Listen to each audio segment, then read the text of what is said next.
नई चीज नहीं बता रहा हूं, ठीक है। अब आध्यात्म आप लोगों को समझ में आ रहा है, आध्यात्म क्या है? भारतीय आध्यात्म को समझना कितना कठिन है। लोग समझते हैं कि केवल आ जाओ, मंदिर में पूजा कर लो, घंटी बजा लो, प्रसाद चढ़ा लो, अगरबत्ती घुमा लो तो पूजा हो जाती है। यही भारतीय धर्म है। कोई समझे ना आकर के चक्री आ जाता है दिमाग लोगों का। बड़े बड़े जो है फिलोसफर जो है पीएचडी छोड़ के भाग जाते हैं, ठीक है, नहीं समझ पाते हैं, गुत्थियों को सुलझा पाते हैं ऐसे। अध्यात्म इतना समझना आसान नहीं है, परंतु आप लोग तो समझ रहे हो, ये बहुत बड़ी बात है। आजकल हमारा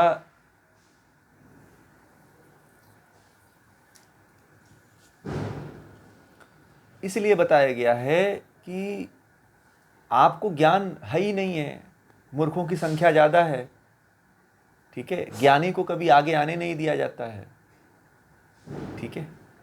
आप जो है, अब इसमें क्या होता है कि जो कर्मकांडी लोग होते हैं, जो जो इसको करवाते हैं कर्मकांड को, उनको धन रुपए पैसे आदि आपसे मिल जाता है, इसलिए वो चाहते हैं कि यही बना रहे, ठीक है। उनको ऐसा लगता है, परंतु मुझे नहीं लगता है कि यदि वो सही रास्ता दिखाएं तो उनको धन रुपए पैसे की कमी होगी, परंतु उनको भी इस तरह का ज्ञान नहीं है। असल में तो कुल मिलाकर के ये भी है। आप पूछ लेना उसे कि क्या आपको ये ज्ञान है ब्रह्म का, तो वो कहेगा कि सब एक ही ब्रह्म तो है, ब्रह्मा विष्णु महेश सब एक ही ब्रह्म है, यही कहेगा। मेरी कई पंडितों से इस पे चर्चा हुई है, वो नहीं समझ पाते इस बात को। मैंने उनसे जानने की कोशिश किया कि आखिर इनको पता होगा, ये लोगों को मूर्ख बना रहे होंगे, परंतु उनको भी नहीं पता होता है। वो पीढ़ी दर लोग जो है ना, लोग उनको भले, देखिए बहुत लोग ऐसे हैं जो उनको गाली देते हैं कि ये पंडित है और ये गलत काम करवा रहा है, परंतु मैंने जाना है कि बेचारे उन पंडितों को भी जानकारी नहीं है, बस केवल वो रोजी रोटी कमाने के लिए वो कर्मकांड सीख लेते हैं। उनको वास्तविकता इतना अध्यात्म नहीं गहराई में पता है, और सब लोग कहते हैं कि गड़बड़ी पंडितों ने किया, परंतु सबसे बड़ी बात है कि उनको जानकारी है ही नहीं है, तो कहां से वो बताएंगे किसी को? वो तो फिर उसी ढर्रे को लेकर चलते हैं, वो भी समझ रहे हैं कि यही धर्म है। मैंने उज्जैन में गया था कुछ दिन पहले, 1.5-2 महीना हो गया मुझे, ठीक है। तो एक वहाँ पे है, उज्जैन के पास है, शनिदेव है, मंदिर है वहाँ पे। तो वहाँ पे बहुत ज़्यादा पंडित रहते हैं। तो मैंने उनसे इसके बारे में चर्चा किया कि ये जो आप करवाते हो, इसमें किसकी पूजा करवाते हो? तो बोले कि शनिदेव की, ग्रह की शांति होती है, 9 ग्रहों की शांति होती है। मैंने कहा कि ये वास्तविकता सत्य क्या है, असत्य क्या है, इससे क्या होगा, इससे मुक्ति होगी कि क्या होगा? तो बोले सुख शांति होगी बस। मैंने कहा कि ब्रह्म, फिर ब्रह्म क्या है? तो बोले ब्रह्म देवता है ना, ब्रह्म का कहो, हम आपको पिंड करवा देंगे। मैंने कहा कि नहीं नहीं, हमें नहीं कुछ करवाना है, हम तो बस आपसे कुछ सीखना चाहते हैं। तो वो बोला कि नहीं नहीं, यहाँ पे सीखने का टाइम नहीं है, अपना तो बेरोजगार वाला धंधा है भाई, ठीक है, अपना तो बस कमाने वाला धंधा है, कितने ग्राहक निकल जाएंगे आप बाद में पूछना मुझसे, ठीक है। तो पकड़ पकड़ के बस यही पूछ रहा था। तो मैं थोड़ा रुका, तो उसको ग्राहक नहीं मिले। तो मैंने कहा कि आप ब्रह्म को जानते हो? तो बोले ब्रह्म देवता की तो बात कर दिया भाई, अब तुम क्या जानना चाहते हो?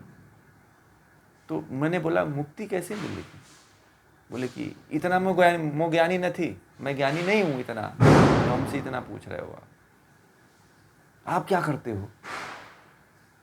तो उल्टा हो गया वो, ठीक है, उसका माइंड फिर गया, क्योंकि उसको पता ही नहीं है, जानकारी ही नहीं थी उसको। अब वो केवल सीख रखा है, जो अपने बाप से भी, उसके पिताजी भी वही करते थे, उसके चाचा भी वही कर रहे हैं, पूरा परिवार वही कर रहा है। कुछ मंत्र याद कर लिए हैं, कुछ विधि याद कर लिए हैं, बस कर्मकांड करवा रहे हैं। वास्तव में ये वास्तविक गीता या वास्तविक चीज किसी को पता ही नहीं है। क्यों, क्या बताएगा? आप जो आपके घर पंडित जी आते हैं, कथा करने जाते हो, मंदिर में जाते हो, उनसे पूछना, ब्रह्म के बारे में पूछना, नहीं बात कर पाएंगे वो। कल आप लोग प्रयोग करके आना, आप लोग फिर मुझे बताना, आप लोग पूछना उनसे कि ब्रह्म क्या होता है, ईश्वर क्या होता है, हमारी मुक्ति कैसे होगी। तो देखना वो यही कहेंगे कि ये इतना, आपको इतना कर्म कांड करना पड़ेगा, ये फलाना फलाना सामान लगेगा और ये करना पड़ेगा, तो आप इससे भगवान प्रसन्न होंगे तो आपको खुश करके आपको मुक्ति दे देंगे। ऐसा होगा क्या? आप वैसे के वैसे रहो और आपको वैसे ही खड़े में मुक्ति मिल जाए। परिवर्तन चित्त का होना है ना, परिवर्तन बुद्धि का होना है। बुद्धि आपको मन और बुद्धि आत्मा को जाने बिना थोड़ी मुक्ति दे लेगी, मिल जाएगी आपको। इसीलिए लोग ऐसा करते हैं, क्योंकि उनको भी नहीं पता है, उनको बस यही पता है कर्मकांड। वास्तविकता ये है, उनको विधि मालूम है, दही गिराओ, चंदन गिराओ, हल्दी गिराओ, जल गिराओ, दूध गिराओ, बस उनको यही पता है। फूल चढ़ाओ, माला बना दो, ठीक है।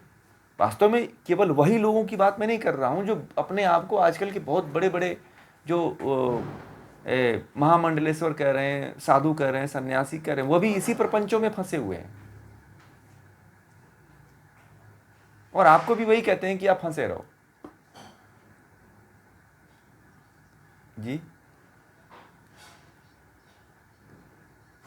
कर्मकांड हैं, परंतु कर्मकांड आपको केवल उत्थान के लिए आपके हैं। कर्मकांड आपके जीवन पर्यंत नहीं चलता है। कर्मकांड को भी त्याग छोड़ना पड़ता है। कर्मकांड जब आप ब्रह्म की तरफ बढ़ोगे ना, माइक ऑफ कर लीजिए, जब आप धीरे धीरे बंद कर ब्रह्म की तरफ आप बढ़ोगे तो यह जो है, यह इसकी आवश्यकता धीरे धीरे कम होने लगती है। कछुआ जैसे अपने अंगों को सिकोड़ लेता है, वैसे ही इसकी आवश्यकता नहीं रह जाती है। यहाँ तक कि आपके संस्कार भी छूट जाते हैं जब समाधि में व्यक्ति जाता है। महर्षि पतंजलि क्या कहते हैं? महर्षि पतंजलि ने 8 स्टेप बताया है, ठीक है। यम का, नियम का, आसन का, प्राणायाम का, प्रत्याहार का, धारणा का, ध्यान का और समाधि का। तो इसमें से एक एक स्टेप छोड़ना पड़ता है आगे बढ़ने के लिए। अंत में सब कुछ छूट जाता है, केवल समाधि, और आप और ईश्वर रह जाते हो, बस कोई नहीं रहता है। फिर अपना भी अस्तित्व, अपना भी भान नहीं रहता है जब व्यक्ति पूर्ण रूप से ब्रह्म को जान जाता है, ठीक है। वास्तविकता ये है। आप ये मत समझना कि ये जो कर्मकांड हम कर रहे हैं इसको जीवन पर्यंत करेंगे। अज्ञानता है तब तक करते रहो आप।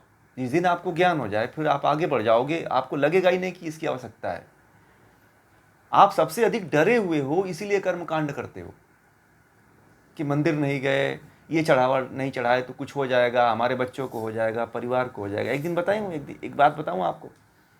मैं जा रहा हूँ, एक जानने वाले हैं, तो उनका बच्चा बीमार पड़ा, ठीक है। तो कोई उत्सव होने वाला था, कोई पूजा पाठ होने वाला था, तो वह पैसा नहीं दिए थे। तो बच्चा बीमार था और बच्चे को हॉस्पिटल न ले जा करके वो सबसे पहले पैसा दे करके आया। वो जो बच्चे पैसा इकट्ठा करते हैं ना पूजा करने के लिए, तो उनको पैसा दे करके आए कि हमारा बच्चा ठीक हो जाएगा। डर, आप डर के कारण ये सब करते हो। और डर किसके कारण होता है? जिसको ज्ञान नहीं होता है। जो अज्ञानी होता है उसको सबसे अधिक डर होता है उसको, और वही जो है लाखों रुपए लुटा देता है। मैंने एक बार शायद बता चुका हूँगा। एक माता जी हैं, उनके पूरे जीवन का, उनके पति के कमाई, उनके पूरे बैंक का बैलेंस जो है 20 लाख रुपए ही था। उन्होंने भागवत कथा 18 लाख में कहलवा दिया। जो कथा करने आए थे उनको पूरा 18 लाख रुपए दे दिया। उनसे किसी ने पूछा, मुझे बता रहे थे एक व्यक्ति, उनसे किसी ने पूछा कि आप ये क्यों किए हो? तो उन्होंने कहा कि बैकुंठ में जाने के लिए, मुझे बैकुंठ की प्राप्ति हो जाएगी इसलिए मैंने किया है। भय उनके अंदर था, इसलिए जो जमा पूंजी थी उन्होंने क्या किया, सोचा कि कथा कहलवा दूंगा तो मुक्ति हो जाएगी। फिर उनसे पूछा कि आपके मन में कुछ परिवर्तन हुआ? तो बोले कि कुछ नहीं हुआ, रात को ऐसे ही स्वप्न आते हैं, डर लगता है, भय लगता है। और डर मुझे लग रहा था इसीलिए मैंने कथा कहलवाया, फिर भी ऐसा हो रहा है। तो उन्होंने पूछा आपके पास अब कितना बचा है? बोले कि 1.5 लाख रुपए बचा हुआ है। तो कैसे जीवन यापन करोगे? बोले कि अब जब तक जीवन है तब तक किसी को खाऊंगा, नहीं तो भीख मांगूंगा। अब जहाँ ईश्वर ले जाएगा वहाँ जाऊंगा। परंतु मैंने तो अपने तरफ से कर दिया भगवान के लिए। ऐसा उनका बोल था। आप क्या कहोगे? ये डर है, ये भय है, ये भय के कारण भक्ति हो रही है। आपको डरा दिया जाता है, ज्ञान नहीं दिया जाता है। अब इसमें से आप लोग जितने लोग ज्ञान ले रहे हो, क्या आप लोग कभी भयभीत होगे जीवन में? कोई आपको डरा सकता है? हैं? बताइए। कोई आपको जीवन में भयभीत कर सकता है? कभी नहीं कर पाएगा।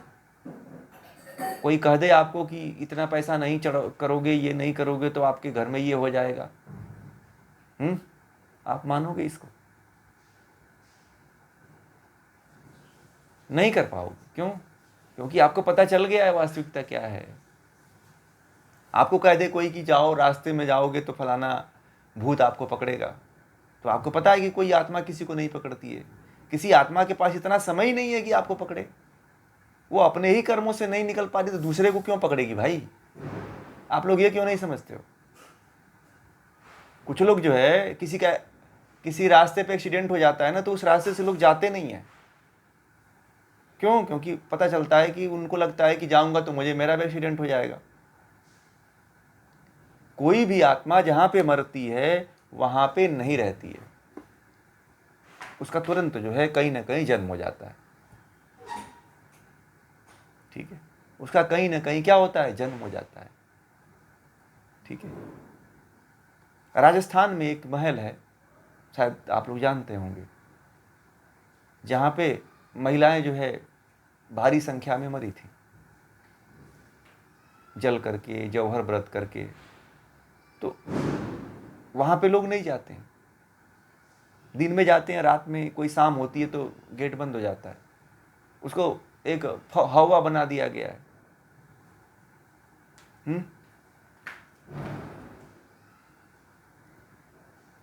परंतु कोई आत्मा वहां पे इतने सालों से थोड़ी रहेगी।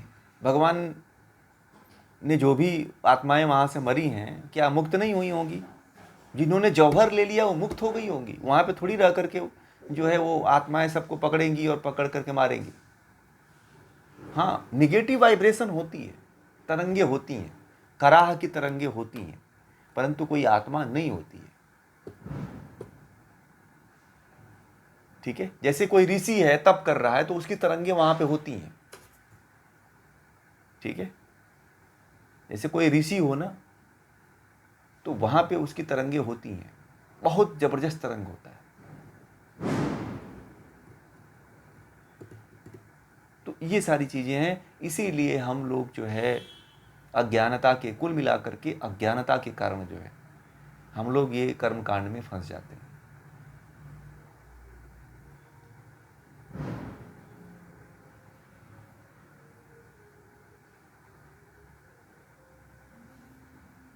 तरंगे होती है ना, एकदम होती है। निगेटिव वाला बंदे के पास बैठना, आप उसके पास बैठ नहीं पाओगे, तुरंत भागने की इच्छा होगी, 1 मिनट भी नहीं बैठ पाओगे उसके पास में आप। इसीलिए किसी के बिस्तर पे, किसी के आसन पे योग वालों को आसन नहीं करना चाहिए, बैठना नहीं चाहिए, किसी दूसरे का आसन यूज नहीं करना चाहिए। ठीक है।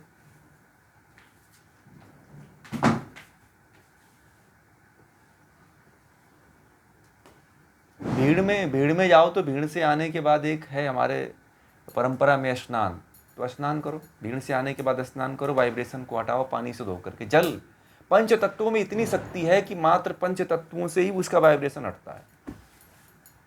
ऋषि जैसे ऋषि लोग हुआ करते थे ना, तो इन वाइब्रेशन को खत्म, भगवान शिव जो है इन तरंगों से बचने के लिए अपने ऊपर हमेशा भस्म धारण करके रखा करते थे। भस्म धारण करो, परंतु आज के समय में नहीं धारण कर पाओगे आप। घर वाले कहेंगे कि ये तो पगला आ गया है। ठीक है, स्नान कर लो ना, सबसे अच्छा है। जल गिरा लो ना, कोई जरूरी थोड़ी है कि साबुन से नहाओगे आप।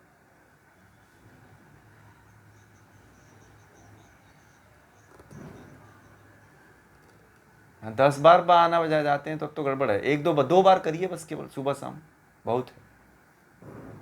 प्रक्षालन होना चाहिए, भीड़ से जब आओ ना तो स्नान होना चाहिए।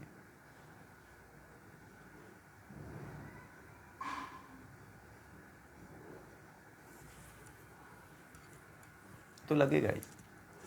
नकारात्मकता कौन से विषय, किसी के इसके बारे में भी बात कर चुका हूँ। सबके हाथों का खा लेना, कौन किस तरह का व्यक्तित्व है, किस किस भावना से लेके बना रहा है?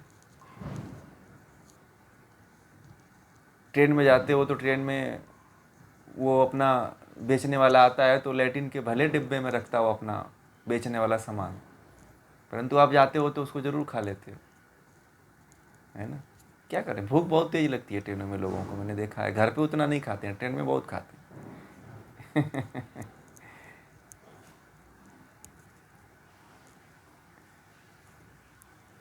घर से व्यवस्था करके जाइए।